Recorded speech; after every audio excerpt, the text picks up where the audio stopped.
హన్మకొండ జిల్లా కేయూలోని పరిపాలన భవనం ముందు కేయూ పార్ట్ టైం అధ్యాపకులు నల్ల బ్యాడ్జీలు ధరించి నిరసన చేశారు. పార్ట్ టైం అధ్యాపకులు తమ సమస్యలను పరిష్కరించాలని ధర్నా చేపట్టారు. అర్హత కలిగిన పార్ట్ టైం అధ్యాపకులను కాంట్రాక్ట్ అధ్యాపకులను అకాడమిక్ కన్సల్టెంట్ గా మార్చాలని, అలాగే పీరియడ్ రెమ్యునరేషన్ 700 నుండి 1000 రూపాయలకు పెంచాలని డిమాండ్ చేస్తూ పార్ట్ టైం అధ్యాపకులు పరిపాలన భవనం ముందు బైఠాయించి నిరసన కార్యక్రమం చేపట్టారు. అట్లా మాట్లాడితే బాగుంటుందని నా వ్యక్తిగత అభిప్రాయం. నిర్మాణం చెప్పమ్మా, మేడం నేను మట్టి ఏమనట్లేదు.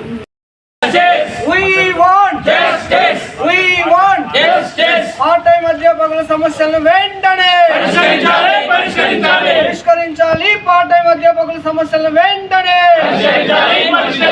పరిష్కరించాలి. పార్ట్ టైం అధ్యాపకుల సమస్యలను వెంటనే పరిష్కరించాలి.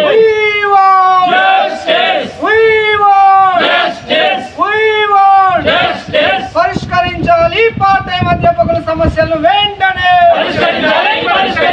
పరిష్కరించాలి. పార్ట్ టైం అధ్యాపకుల సమస్యలను వెంటనే పరిష్కరించాలి. పార్ట్ టైం అధ్యాపకుల సమస్యలను వెంటనే